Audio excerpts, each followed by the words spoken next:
Good evening. My name is Kimberly Meck. I am the Executive Director of the Alliance of People with Disabilities. Use she, her pronouns. I am a white female with long hair that's currently tied up in back. I'm wearing a black t-shirt with a black zipper hoodie over the top of it. And behind me, you can see my ceiling fan. So we're recording this session so that we can post it to the King County Disability Consortium website. The URL is www.kingcountydisability.org/webinars. We will also post it in chat. Captions are available in Zoom. Click show subtitle in your Zoom menu bar to turn them on. I apologize, but we will not have CART in stream text tonight.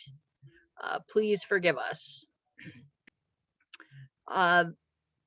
The ASL interpreters are available today. We are presenting in gallery view, so the interpreters should always be visible. You do not need to pin them.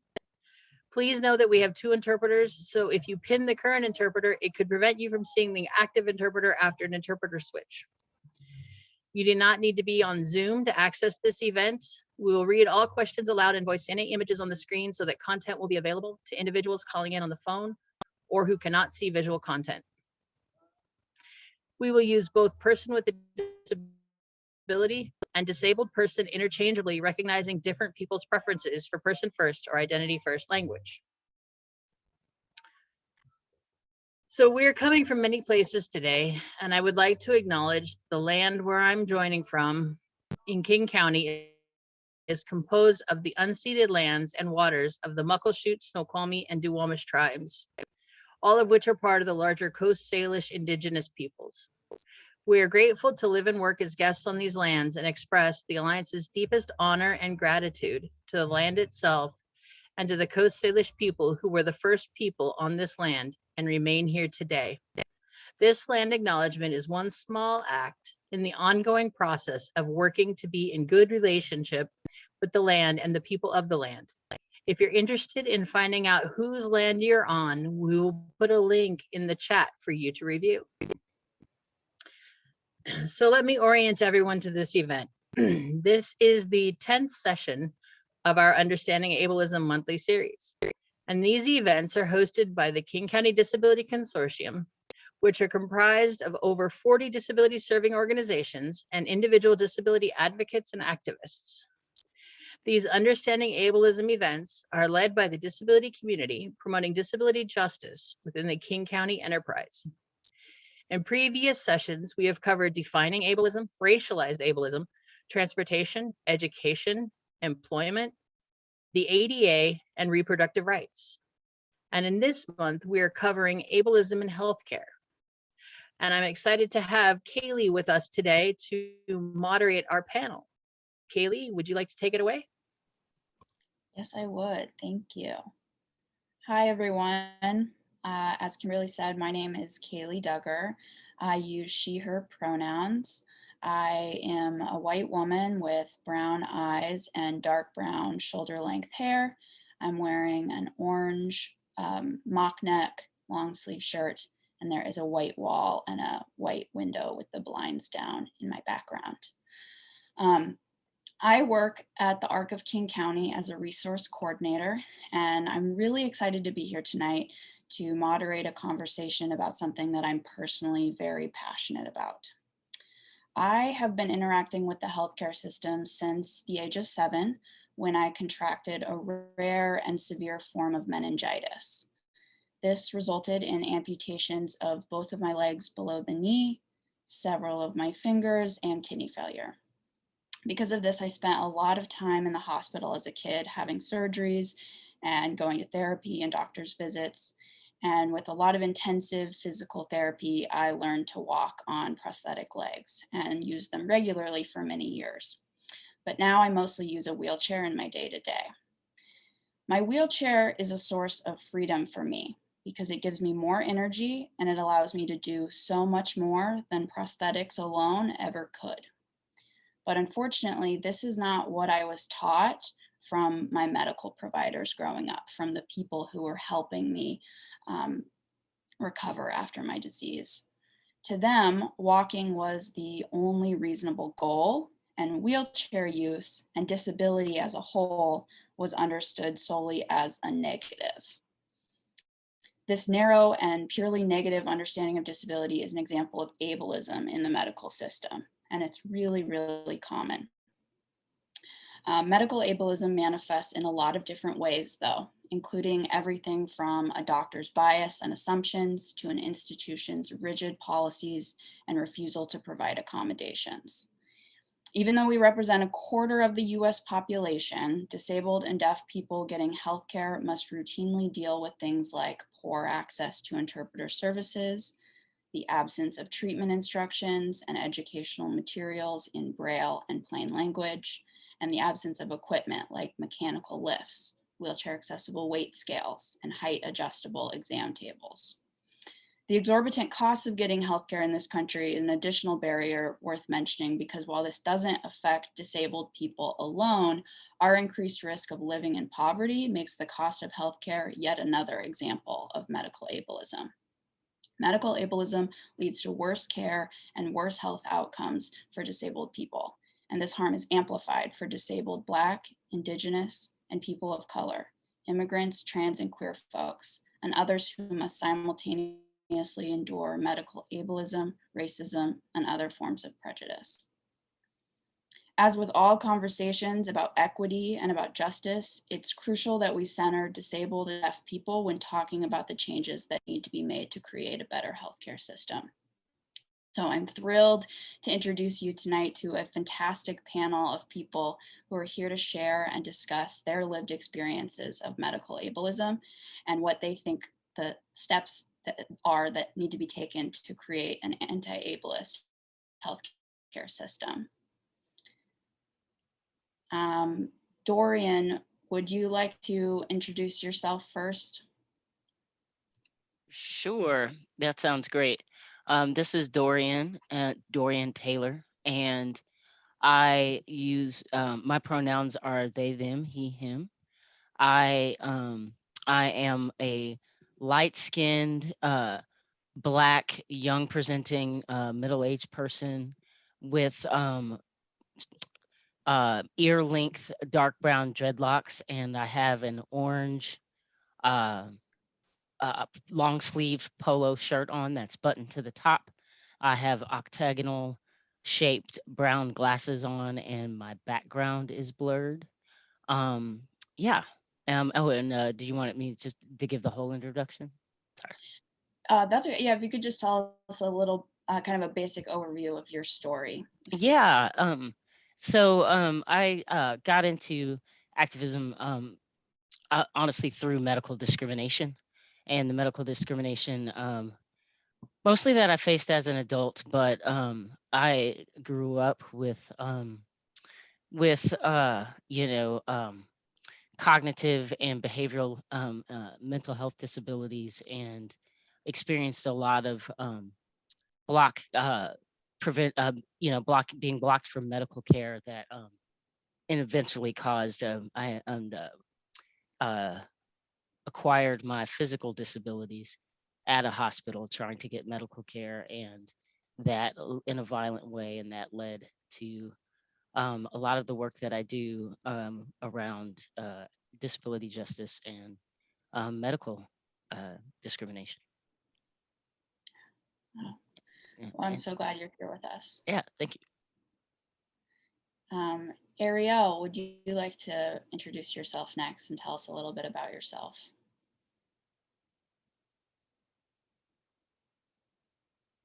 Hi, everyone. Yes, my name is Ariel Baylo.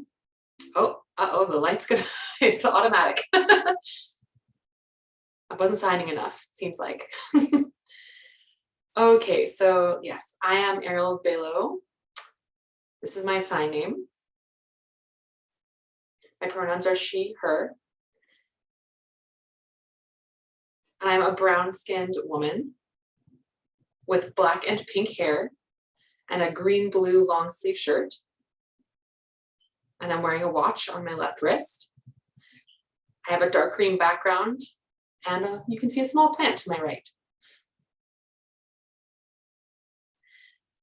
To talk a little bit of an overview of myself and my experience with medical scenarios. I'm an advocate. I've been an advocate for many years on the medical interpreting task force. And we as an organization advocate for medical interpreters. And I've been doing that specifically for about 10 years now. And the health organization in Washington State has struggles with interpreting access, whether it's Medicare, Medicaid, or private insurance. Access to interpreting should be equivalent. And so we work towards that equivalency for both deaf, hard of hearing, and deafblind individuals, many of whom have experienced a lot of struggle accessing the medical system. Yeah, thank you. Should I turn my video off now? Yes, please. Thank you for being here, Ariel. Jay, would you like to introduce yourself, please?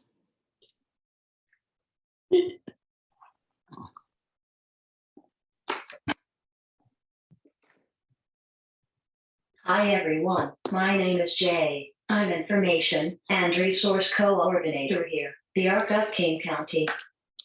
I use she, her pronoun. I am wearing a shirt and have long black hair tied in back. Behind of me is a virtual background of a pink room. I wanted to do this workshop because as a person with a disability, I feel this topic doesn't get talked about. And our social service, healthcare forces us to live in poverty or meet specific criteria to receive the benefits, which is depressing.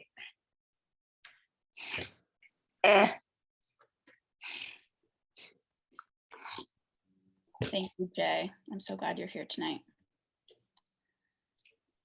If it's easiest, I think we'll go in the order that you all introduced yourself in. So our first question is, tell us a bit about your experience as a disabled person navigating healthcare. How have you experienced or observed ableism in the healthcare setting? And Dorian, feel free to start. Yeah, this is Dorian. So yeah, that's a great question. How have I experienced ableism in my experience in navigating healthcare is in the beginning, a lot of my health experience just weren't taken seriously, or the doctors wouldn't believe them. It had a lot to do with having mental health disabilities and being autistic. So anytime I would go to the doctor experiencing neurological symptoms, they would tell me that it was psychosomatic. No matter what symptom and no matter how sick I got, it was something that continued. And what I experience now is now that my physical health is taken seriously, I am not spoken to a lot about my sexual health. I often have to bring up the fact that I am sexually active, and that I also ran into barriers with trans healthcare. It took over a decade for me to get top surgery. Partially in the beginning, it was mental health. Diagnosis were excuses that I was given, and eventually moved to my physical disabilities. So I've had a lot of varying experiences navigating healthcare, and what I've and those are the ways that I've observed ableism personally in the healthcare setting. Thanks for sharing that, Dorian. I wonder, you touched on how your healthcare needs are maybe taken a little bit more seriously now. I wonder if you could elaborate on what changed and what you think causes your providers to take you more seriously. In all honesty, I had to move. I experienced uh so I experienced a combination of medical ableism and racism. And in the city that I lived in prior, I was no matter what doctor I would see, they just would not take my healthcare seriously, and it deteriorated to a point where I was extremely sick. And eventually I had a neurology appointment, and long story short, I was asked to leave. And when I asked if I could finish my phone call, I was attacked by a police officer and beaten and tased and thrown in jail, and had a whole trial, and was blocked from that hospital. But that's how I acquired my spinal cord injury. And I didn't know at the time that I had central nervous system lupus.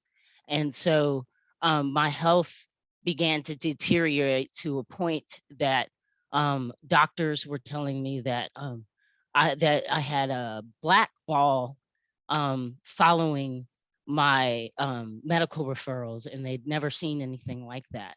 So I was physically just blocked from all care that I needed to survive in that city. So I had to move to Seattle in order to receive care. And so that's what changed.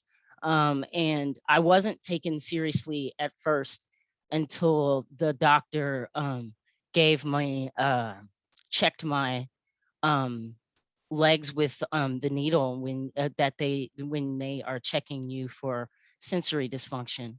And that's when they discovered that I was telling the truth, because I didn't notice it until they were until I looked at them. And I had been using a wheelchair for almost 4 years at that point. And so that's how I got taken seriously. It was very extreme. Thank you so much for sharing that, Dorian.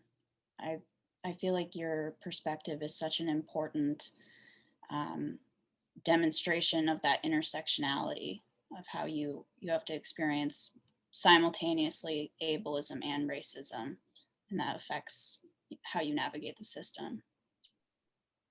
For sure. Thank you. Ariel, would you like to answer this question next?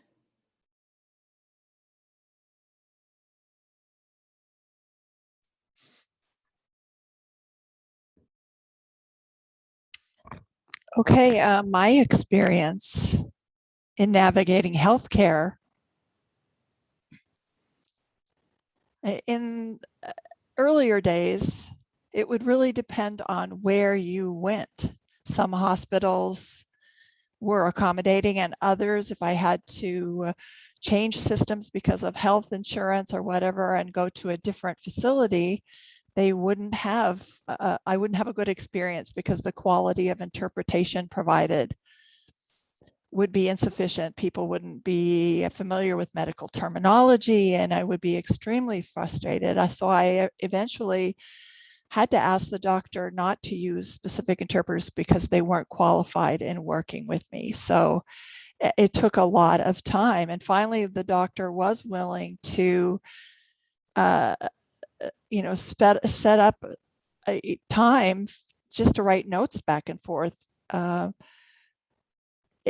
Those were the days when the ADA was new and expectation of writing notes back and forth. I did that because I was so frustrated with the interpreters that they had provided that I just wasn't even willing to use those interpreters, and I couldn't go to another hospital because it was limited by my insurance. So I ended up writing notes back and forth with my provider. And the doctor knew if I requested an appointment, automatically they would schedule an hour to 2 hours. It couldn't be a 30-minute appointment because our communication would take so long in writing notes back and forth for me to be able to fully understand the information, even though, you know, I would have preferred to get it and from a qualified interpreter using ASL. In my work here at the Hearing, Speech, and Deaf Center, I see so many people's frustration in going to a hospital, trying to access interpreting services. And it's critical that the interpreters are people that are qualified specifically in medical situations, because there was one person who actually died because they were given the wrong type of medication and prescription because the interpreter had misinterpreted how to utilize or take the medication, which led to this person dying. And that's the point where I decided enough is enough. It's so critical that people have access to quality medical interpreting. So that's where the Medical Interpreting Task Force started their work in making sure to advocate for deaf, hard of hearing, and deaf-blind individuals access to healthcare, whether it be cancer treatment or whatever members of the community were really suffering. And my own personal experience was very, very frustrating.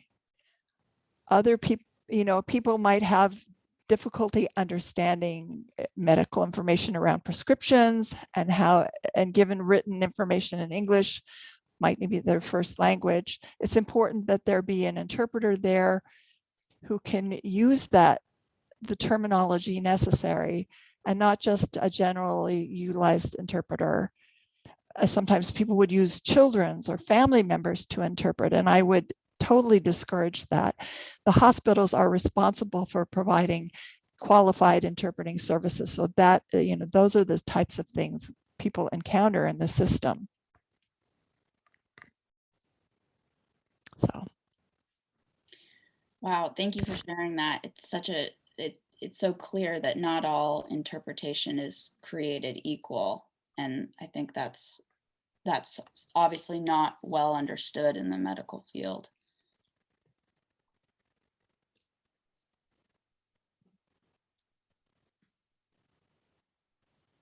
Jay, go ahead.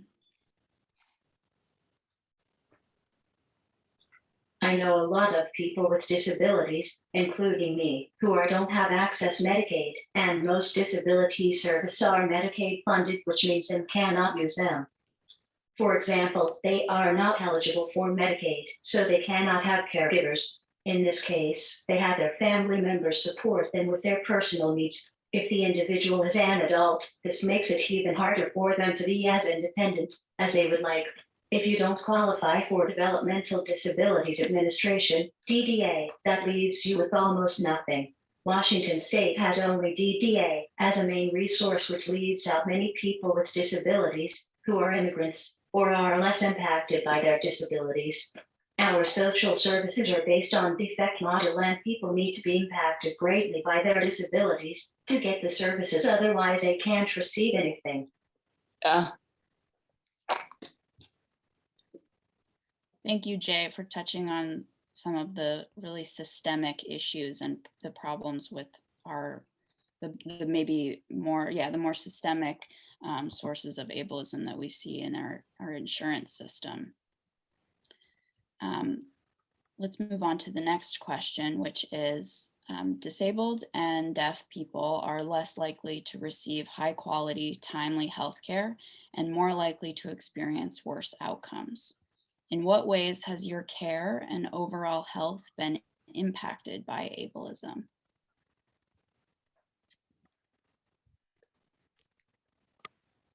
Yeah, this is Dorian. So as mentioned before, ableism has greatly impacted my healthcare. I have, in addition to creating a fear of accessing medical care, which I think is not talked about enough, and creating extra medical trauma that I live with now. It's you know, I have complications of a spinal cord injury that I probably wouldn't have otherwise. There's other, it's affected my health. I lived for a long time with lupus, and we fully don't know how completely how my body's been affected. So there's you know, I will deal with lifelong physical impacts of ableism in the I mean, ableism is the reason I have a spinal cord injury in the first place. So, and racism as well, racialized ableism. So and in my recent life, it impacts care because, as Jay mentioned, I sort of have this, like, what is considered in between function, and it's a physical and high functioning with the cognitive disabilities I have, and so finding services can be difficult when they're based on these medical models of disability.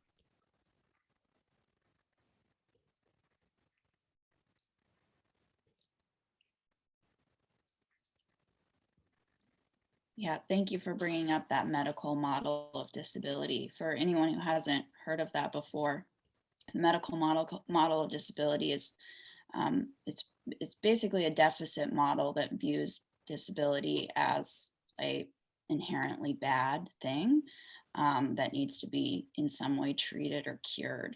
And that's kind of what I touched on in the beginning, where I felt like my whole life, my disability was often viewed as, you know, how can we make me appear as non-disabled as possible by walking on through the pressure to walk on prosthetics all the time, even though those prosthetics often cause me terrible pain. And using a wheelchair would have been so much better at times, you know. Ariel, love to hear what you think.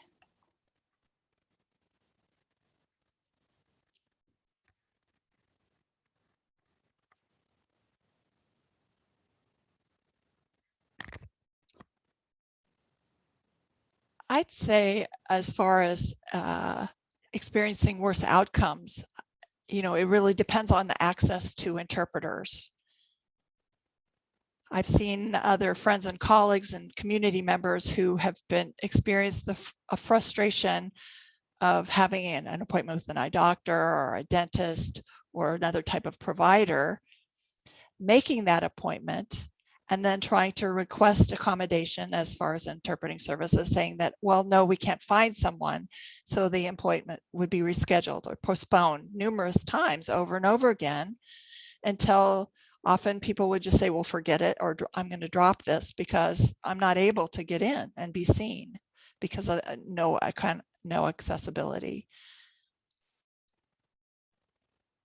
It may be that they are not unfamiliar with how to search for an interpreter, or they rely on a specific agency that doesn't have interpreters available, and a person's care would be delayed over and over again. I know someone who waited 6 months for an appointment, couldn't get an interpreter, waited 6 more months, and finally just gave up, didn't even bother to really try to focus on their health. And I try to encourage people that that not to give up or not to allow these things to be delayed.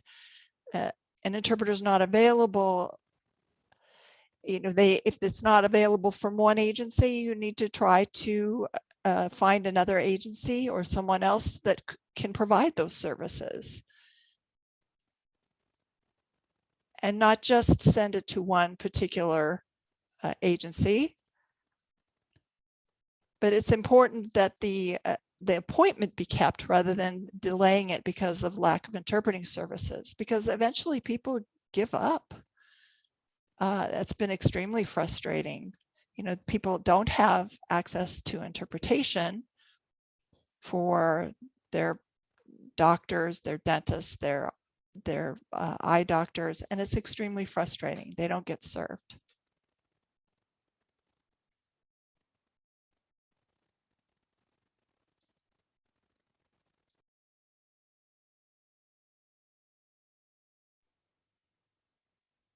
Thank you, Ariel, for sharing that. Jay, go ahead.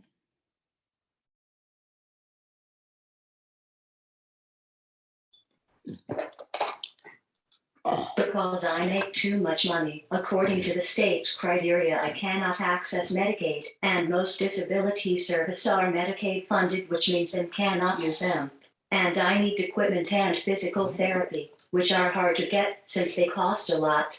I have to think creatively how to fund for a new wheelchair. After using it for 10 years, I realized that I have to be detailed on why I need the service. For example, I just can't say to my insurance company that I would like to get a new communication device.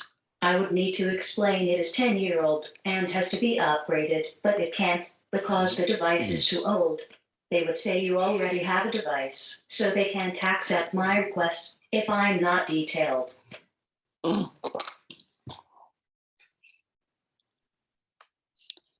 Yeah, I've experienced that too with insurance. And it's always funny when I need a new wheelchair because I have to go see my primary care doctor, who will write a note saying that I'm still an amputee and I still need a wheelchair. And it's always a production. Thanks for sharing that, Jay. The next question is, a national study of physicians found that 82% of physicians hold the belief that people with quote unquote significant disability have worse quality of life than non-disabled people. Have medical providers ever made this assumption or other assumptions about you because of your disability? And how has this affected your care? Yeah, this is Dorian. So that's changed a little bit because I didn't have physical disabilities in the earlier part of my life. That's been the last 10 years. And there was always an assumption that a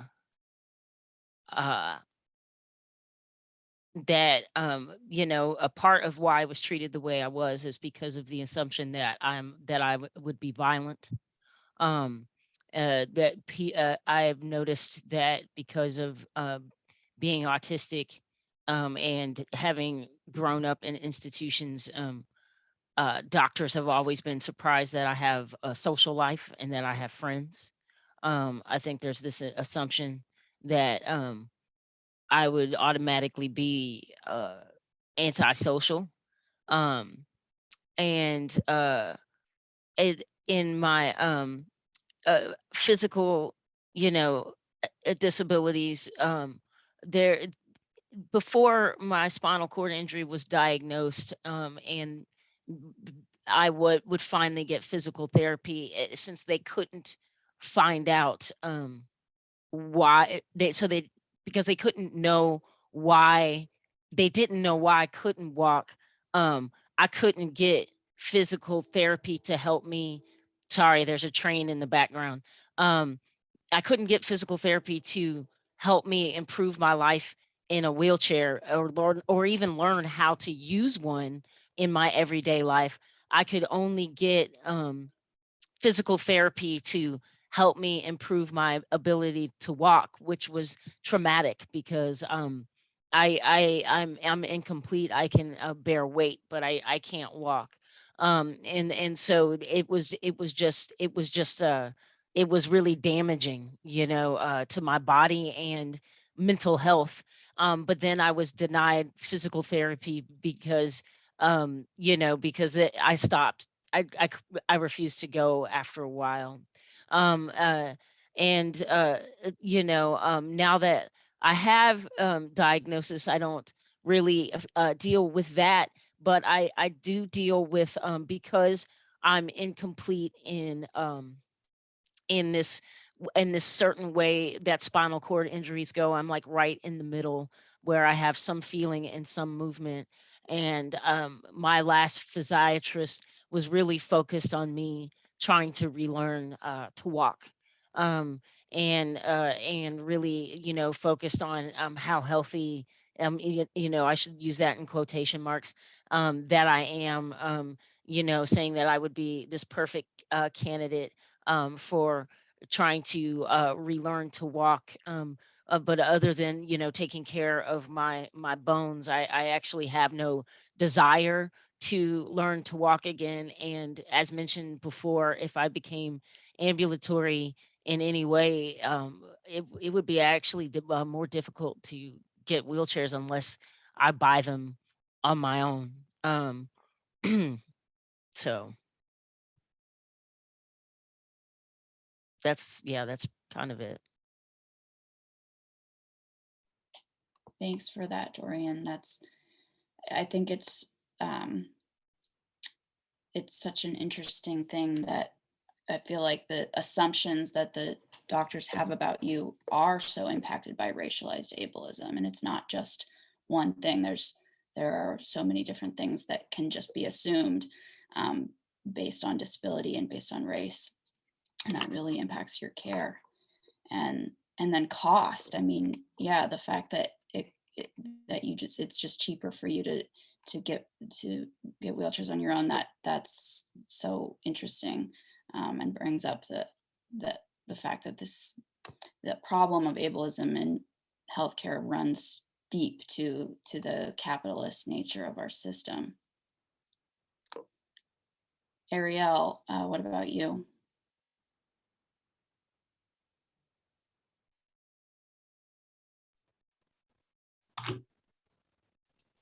Yeah. I'm not sure if folks are aware of the deaf community's language of American Sign Language. A lot of deaf folks use English as a second language and don't have access to auditory information.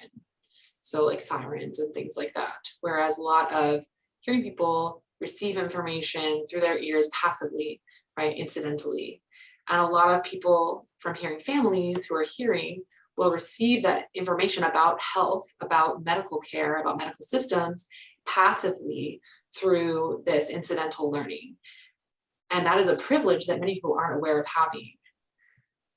You know, you might hear your parents at the dinner table talking about a physical ailment that they've been struggling with, or visiting a doctor, et cetera. And a lot of deaf people don't have access to that kind of information growing up. They don't know about things like diabetes, high blood pressure, very like often common medical concerns that hearing people speak about in their lives, but the deaf people don't know about. And then again, that's compounded by the fact that most information that you find about in these contexts or these subjects is written in English, or even just written in from the language of a spoken language. So they don't have access to it in American Sign Language. And if a doctor is talking to them about, you know, having high blood pressure, they might just simply explain, you have high blood pressure, and hand them a piece of paper to, you know, with medical information about how to manage that, et cetera.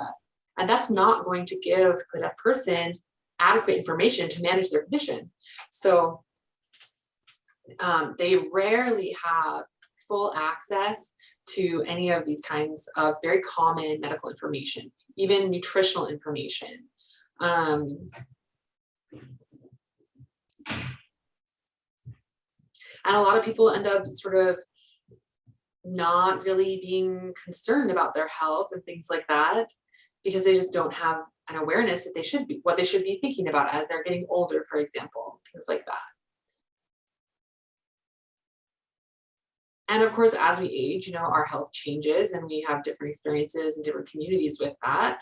But regardless of which community you're in as a deaf person, you often don't know about what's common in your community, about what other people in your community are experiencing. If you, yeah, so they often have to call to get more information, right? And get expanded on things that a lot of people, doctors are not used to having to explain even. And of course, when you go to see a doctor, they're really just trying to move people through the system, right? And a lot of deaf people aren't necessarily able to advocate for themselves in those moments to be able to say, hey, I need more information, and take the time to ask for that. I think that's great that you bring up the fact that doctors are having to move patients quickly through their office really affects your care. Yeah, and I'd never thought about that assumption of background knowledge, that you just must know what high blood pressure means. That's a real barrier for folks. Hi, Robin. Sorry, hi, this is Robin. I'm sorry to jump in, but Jay had sent me a message and hoped I could share an experience that Jay didn't have time to type out. Is that okay? Yeah, So just real quick, I'll introduce myself. My name is Robin Tatsuda. I am Executive Director at the ARC of King County and have known Jay for many years, both as a colleague and then even before each of our time at the ARC. And just real quick, I'm a biracial woman with sort of olive colored skin and short dark hair, wearing a sort of black and multicolored scarf and an orange sweater, sitting in a room with some plants and a mirror behind me. So Jay has had this experience sort of across the board, but most certainly it happens in the medical system too, where people just don't talk to her. They talk to a caregiver, which is often her mom, despite the fact that Jay is a grown adult and very much can speak on her own behalf. I imagine, Jay, that it is absolutely infuriating when people don't talk directly to you, and when they talk to your mom instead of you. And I'll add, Jay's family is an immigrant family. Jay is fluent in English, but her mom is not entirely competent in her English. And yet still, people will not communicate directly to Jay. They will talk about Jay to others in front of Jay instead of just speaking directly to her. And that is super frustrating. Is there anything else to add to that, Jay? Good enough for now? Okay, so sorry for interrupting. Wanted to share Jay's story. Thank you for sharing that, Jay and Robin. We have a question in the chat that I figure we should address because it's a great question. The question is there an action that we as a group can take to raise awareness of ableism? Dorian, do you have any ideas for that?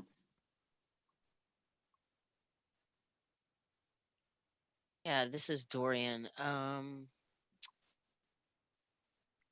That's a really good question. I'll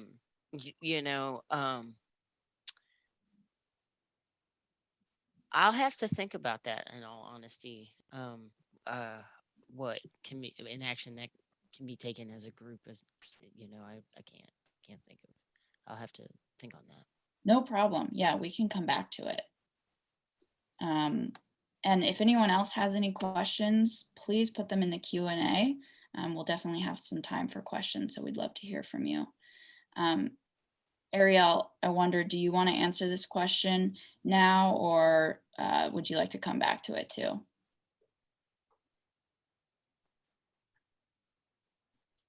Let's hold on to it for the end, like you mentioned. Yeah, that sounds good. Okay, great. Yeah, and I just wanted to say too, in response to what Jay was saying, that infantilization that Jay experiences, where people talk to others instead of talking directly to her, that's a really common thing that I've experienced too. So why don't we move to the next question, which is what changes to the healthcare system, including changes to policy, administration, training, insurance, infrastructure, etc., do you believe would reduce ableism in healthcare? Woo. All right, this is Dorian. uh, just, that first I've just got to make that exclamation. Well, first and foremost, it takes an understanding that medical care, as if anything else, is an extension of our white supremacist structure, and ableism is an extension of that. And as long as hospitals are built within that system, we're going to have a difficult time reducing ableism in healthcare. So I think it will definitely start with training and education. And also, I think, uh, I think awareness is not, I think people like to use that term a lot, but I really think you have to dismantle those infrastructures that teach people that our bodies and minds are less than because they aren't the same, and don't produce the same within this capitalist racist structure. um uh, uh, so I think that's important because it influences the policies. As mentioned, it influences the medical care, the equipment that we receive. For example, as a manual wheelchair user, I'm with Medicaid, Medicare, you only receive a wheelchair once every 5 years, and it has the bare minimum equipment on it. It's just to get you the bare minimum of function. It's not for you to be able to move or thrive. I've used a wheelchair for 10 years, and I haven't had a single Medicare provided wheelchair last more than a year and a half, which is partly why I have to buy them on my own. And the way everyday wheelchairs are, the policies are written, we're constantly having to fight to get cushions and other medical necessities not considered accessories. Caster wheels and things like that are considered accessories if you want some that help you function in the world. I'm not on Social Security anymore, but I was for 13 years. Policies need to change so that people can make a livable wage on and thrive, and afford the medical services that they need. So yeah, it's going to take a lot to reduce ableism in healthcare, but as mentioned before, the first and foremost would be dismantling the infrastructures that help put ableism there in the first place. That's a really good point about how it's like we can't dismantle ableism without targeting white supremacy too, and the fact that they're intertwined. That's such a good point. You brought up training and policy, and I'm also noticing, it's bigger than just thinking about healthcare. It's thinking about these other systems, like living in poverty is bad for your health, and people who are disabled are more likely to live in poverty, and in fact often are forced to live in poverty because of the low amount of money that we can get from Social Security benefits on a monthly basis. And so it's important to think about those issues that may not seem like they're targeting ableism in healthcare, but they are all connected. Yeah, thank you for that. Ariel, what about you?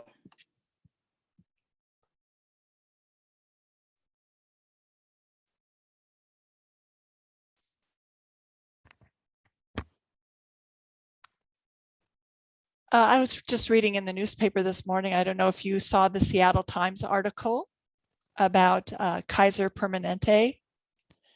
is committing to provide access to interpreters. That was in the news this morning. Not all hospitals are really set up to make sure that they are accessible. In King County, we're fortunate that many do provide those services, but there really is important to have more training, because whenever you go in, the providers, the nurses, and the caregivers there just kind of get flustered and don't know what to do. They need the training and to have ongoing training as far as how to work with the people, And as far as the system itself, my work with the medical interpreting task force is not finished. It is an ongoing task that we face. And we're trying to set up a fund, a pot of money, could be from the state of Washington, but some financial resource that, like, providers like small offices, dental offices, or those in rural areas, to be able to utilize those to access interpreting services, and not only have those services available in larger areas, but to really have that available statewide, so people have access to services, that there be a fund available to cover those services, because insurance isn't really, equitable. Whatever type of insurance a person has, doesn't matter whether it's private or public, they should still have access to interpreting services. Often people who have Medicare don't get access. Those who have private insurance may. So we've really recognized a problem within the Medicaid and system under Healthcare Authority, and working with them at trying to make sure that there is equitable access for those, whether they have private insurance or other. It also requires educating hospitals about the use of deaf interpreters, and also using interpreters specifically for deaf-blind individuals, because the pool of people who have those skills are very small, and the use of a deaf interpreter is really important, along with the hearing interpreter, who function as a team to provide an interpretation that is more accessible. And those services need to be available as well to those who prefer them or who would benefit by utilizing them.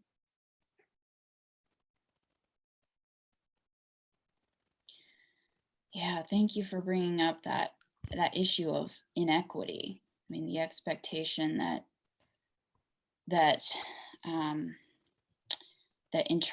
quality interpretation isn't needed for healthcare.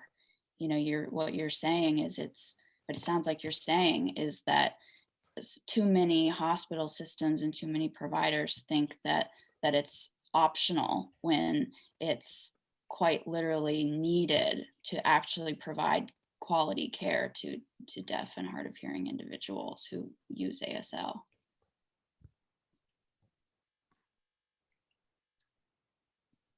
Thank you.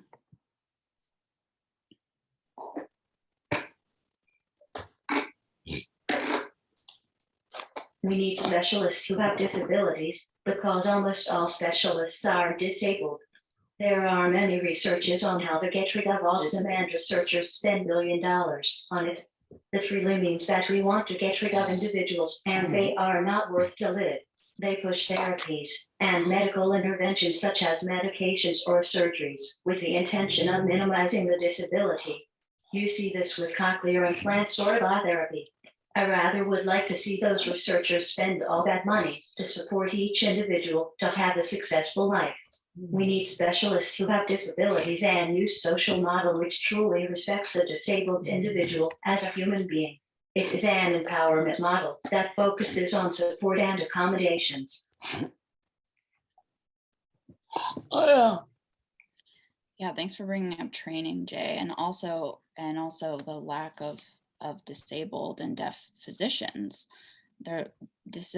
Disabled people are really underrepresented in the healthcare system, and I myself have often wondered what it would have been like if I had a doctor or a physical therapist who had a disability and could understand my perspective from that vantage point. Thank you, Jay. We have another question in the chat that's very good. That question is, what type of education, experiences, and knowledge should future or healthcare or current healthcare providers have to reduce ableism in healthcare? Whoever wants to start, feel free to jump in. This is Kimberly Mack, and I rarely actually participate in the panels, and trying to figure out my light here. There we go. I was just going to mention that there is a really, really good article in the American Medical Association's Journal of Ethics. It was written in 2018, but it's still very relevant. And it talks about the 3 responsibilities that clinicians have to the disability community. And the first one is that they should develop disability humility, which is understanding disability education and the history of medicine, and learning about the experiences, cultures, histories, and politics of disability. Recognizing that one's knowledge and understanding of disability will always be partial, and acting and judging in light of that fact is inappropriate. So it's allowing an individual with a disability to have their own understanding of what's going on with them. And that clinicians also have a responsibility to communicate better with and about patients with disabilities. I've heard a lot tonight about individuals who have communication issues and not being talked to as the patient, and talking to care providers. You know, I have similar stories about how that occurs when I accompany my blind husband to medical appointments, where they'll talk to me rather than talking to him. And that's totally inappropriate. I just turn and look at my husband and say, he's over there. But then the third one in this journal article is that clinicians have the responsibilities to recognize the authority of the people with disabilities as experts about their own lives and communities, and to elevate their voices. And the article goes into a lot more detail, but it really is an awesome article about how clinicians can better work with people with disabilities. You know, unfortunately, because medical providers are the ones who actually name a condition or a medical issue, they have that power over us. But what they don't understand is they don't have the power to determine whether an individual with a disability has a quality of life. And that ultimately is a lot of times where we end up having a lot of the questions and concerns, that they think that people with disabilities won't have as good a quality of life as other people. And so it shouldn't necessarily mention, sorry, I got competing things going on my screen, I apologize, but that shouldn't come into play in any way, shape, or form, because it's not up to the clinician to determine a person's quality of life. So the citation article, it's the same one that Robin mentioned. Yeah, Robin posted it in chat. It's an absolutely amazing article. I love it. I've cited it many times. Hopefully you will find it as awesome as I do. Thanks, Kaylee. Sorry, I had to jump in because I always love to share that article. No, thank you so much for sharing that. It sounds great. I'll have to read it. And I couldn't agree more. I think I know that doctors in training don't get very much education about disability at all. It's often a very briefly touched upon subject in medical education. And so it comes as no surprise then that that doctors often don't know about the social model of disability. They understand disability very narrowly through that medical model and seeing it as a problem that needs to be fixed and seeing it as their job to fix it. And if there was just if doctors had more of an understanding of that social model and that disability is, you know, it's a part of your identity, and it's different for everyone. I mean, different people have different understandings of disability, but the fact that doctors and medical providers in general often don't get that education is a real problem.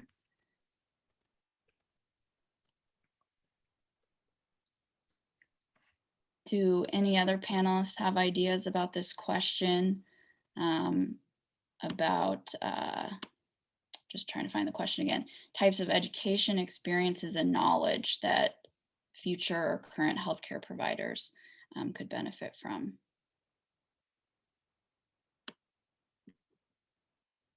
Oh, sorry, Jay, did you say something in the chat? She did, More Kaylee. I was going to point that out. Thank you, I missed it. So, do you want to read it? More interactions with people with, I'm sorry, there's a delay.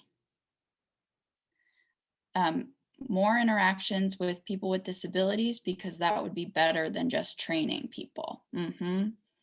Yeah, and paid interaction, paying those people with disabilities to give their expertise. I was once asked to talk to a class of medical students, and I couldn't do it just because of time, but I also wasn't being offered compensation for that. And I think that's really important. But then also creating a medical education system that is more inclusive of people with disabilities so that they can actually be the medical providers. Dorian, were you going to say something? Oh, sorry. Go ahead, Dorian. I was just going to comment, but go for it. Oh, yeah, no worries. This is Dorian. Yeah, I agree that having more disabled people in medical spaces, and I have also experienced being asked to speak in front of medical students, and you know, it would you know, and being offered like a small like gift card, you know, and you know, as far as you know, medical school and the model itself is ableist because it pushes this idea that you have to study and go to school till you're almost mentally exhausted and you know and broken and it's sort of a joke in our society, but that it in itself makes medical school inaccessible to a lot of people who would probably thrive as doctors, and that is something that you know I think should be you know changed, and you know because it creates a culture of ableism. Yeah, couldn't agree more. There's this idea that doctors are like superhuman, invincible people, and it's really harmful to people with disabilities that aspire toward medicine, or it's just a deterrent altogether. That's such a good point.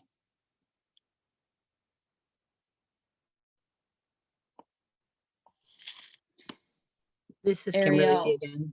I was just going to say, I actually have a funny story about that being asked to speak.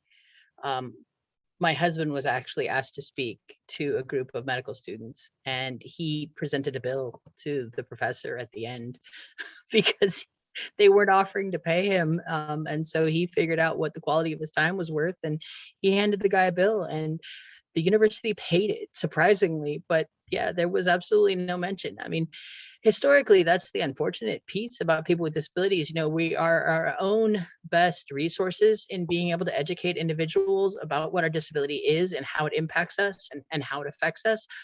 And people are just now relying on and understanding that knowledge, but they don't see us as experts because we're not the ones with the medical degrees. And so they don't see the value of learning that information or providing that information and training. And so we really need to push to have more people with disabilities who are subject matter experts in interacting with people with disabilities and how to treat people with disabilities, in order to ensure that people are actually getting correct knowledge and information and lived experience. Just to read something out of a book, for a lot of people, does absolutely nothing. So hearing these stories and these pieces is one of the most important parts, but you really have to value that experience, as there has to be some type of monetary compensation, because even though we haven't gone to medical school, we've had to live it day to day. And so that is more valuable than the textbook medical education on how to work with people with disabilities. Yeah, this is Kaylee. We know our bodies, and I think disabled people especially really know our bodies. Like, we've had to live, with we've had to live with disability, and that means being very in tune with what we need, and then having to advocate really hard for that in order to get what we need. And I think everyone, all patients, non-disabled included, would benefit from doctors treating them like they are experts on their bodies and they do know what they're talking about. And people with disabilities especially, I think, need to be treated like the experts that we are on what we're experiencing.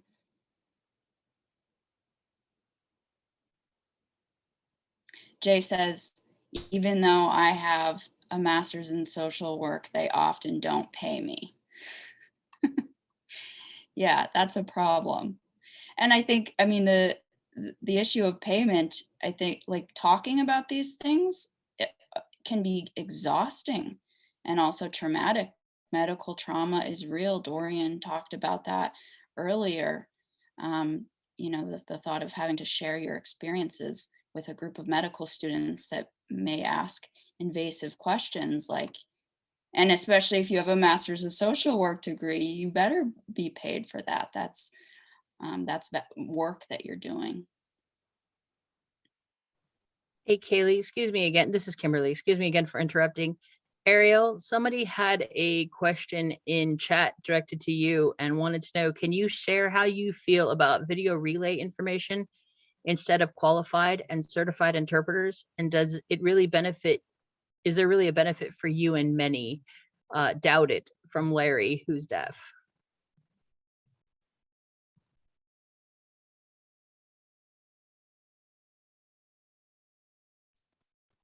Sure.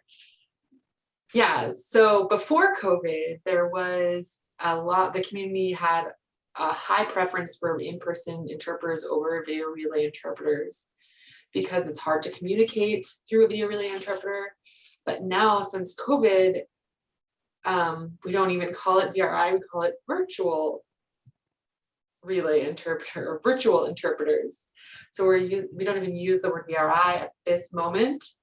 And because VRI is something that was used prior to COVID, and there is a controversy in the deaf community around VRI, it had been pushed on the deaf community for a long time, and the deaf community had been, asserting their preference for in-person interpreters because it's a much better mode of communication. Don't have to deal with freezing technology, get to see a person in three-dimensional life. But now we've been calling the interpreters we're using on a screen like this virtual interpreters. I've also heard a lot of frustration with people not being able to get interpreters in hospitals in person because doctors are basically citing it as a safety concern at this point. So we're still using these quote unquote virtual interpreters through Zoom, etc. And what it's going to look like after we are sort of back to quote unquote normal, I don't really know whether we'll go back to using live interpreters, in-person interpreters, or it seems like we're starting to make a transition to this virtual situation, virtual way of life. And I don't know what's going to happen. I wish that I could answer that question. I think that people's minds are starting to change a little bit as a result of COVID.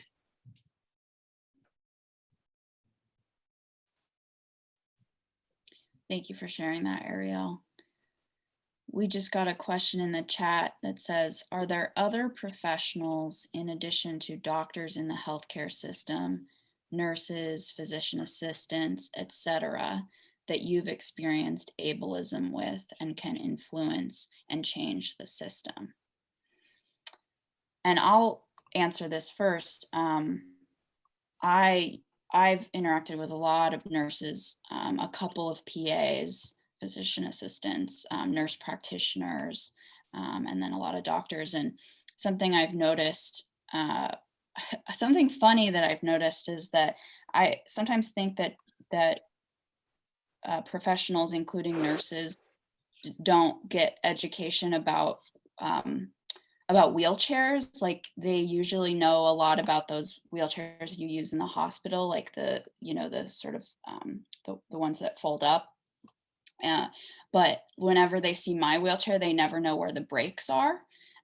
So if they're assisting me, they don't know where the brakes are, which is fine. I can tell them, but it's just kind of funny because the thought that you could, have so much medical knowledge, but then not know very much about the equipment that some of us rely on is interesting. But then something I've noticed with really any kind of healthcare provider, as well as strangers on the street, is sometimes they'll try to push my wheelchair without asking if I need to be pushed. I think that's really common because a lot of patients do need to be pushed in when they're in a hospital. They're not able to, they're not in the position to push for themselves.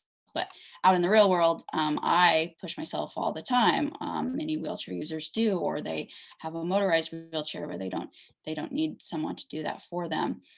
And just the thought that you could touch anyone's wheelchair without consent. I mean, it's basically an extension of my body. It's the equivalent of you pushing a standing person without asking. And it's a problem I've noticed.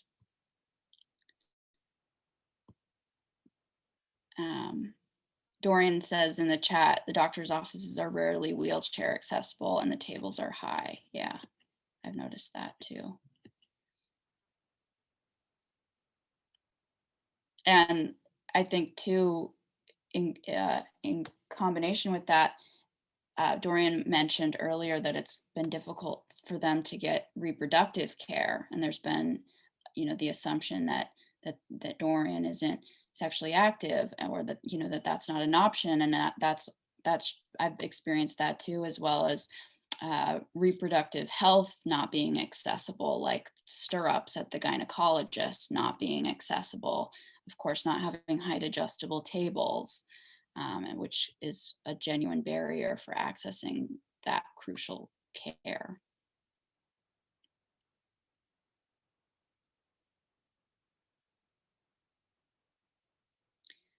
Does anyone else have ideas about this question of, or I guess just experiences with other kinds of healthcare professionals that they want? What was the question again? Oh, sorry. The question was, now I'm finding again, are there other professionals in addition to doctors that you've experienced ableism with and that you think can influence and change this system? Oh, yeah, that's a great question. This is Dorian. Yeah, I have experienced ableism outside of just the doctors. Nurses, for example, some of the questions, are ableist. I've experienced nurses assume, I use a catheter to use the bathroom. There's always a shock or an assumption that they're always shocked that I can use it myself, or like Kaylee says, they're shocked at, like, I've had nurses ask if they could bring another nurse in to see my catheters because they've never seen like catheters that someone that uses them intermittently, and what they look like. I've had a nurse practitioner ask if I could achieve orgasm when I tried to talk about sex. Um, uh, the I when I could qualified for caregiving, I had a very hard time finding caregiving. As Jay said, there's these ableist models of scale, like scales of function, and I fall in what's called moderate function. And what that means is um yeah, that really happened. Yeah, and what that means is I they can't, it's hard for me to find, it was hard for me to find care because people either thought I needed to be watched all the time. I've had people watch me sleep, you know and freak out when I transfer into my wheelchair, but then I never get assistance with the cognitive disabilities I have, and so it's like, or they just don't, you think I need assistance at all, so there's a it's kind of uh uh sort of all or nothing in that there's an assumption that I'm not uh active, that I just kind of sit around the house, which is fine if I did, but there's always like a shock, an assumption that I don't need assistance when I do.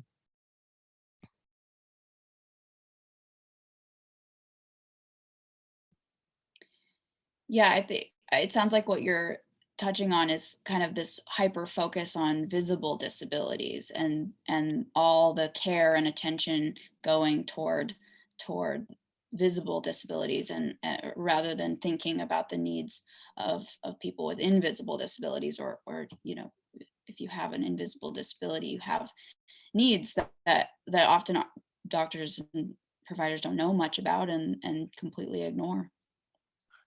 Yeah, one more thing. There's also Jay sorry. mentioned earlier that,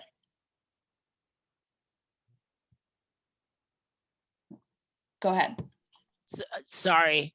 Um, there's also just no care for autistic. There's nothing out resources for autistic adults. So I often run into therapists and other providers that won't work with me because of that.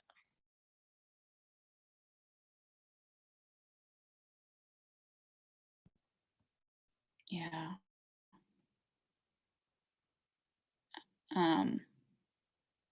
Sorry, there's a delay on my computer. I wanted to mention that Jay in the chat said I have a power chair and they try to push me, which goes nowhere, right? Yeah, that lack of knowledge about how our equipment works is it's funny, but it's also quite frustrating.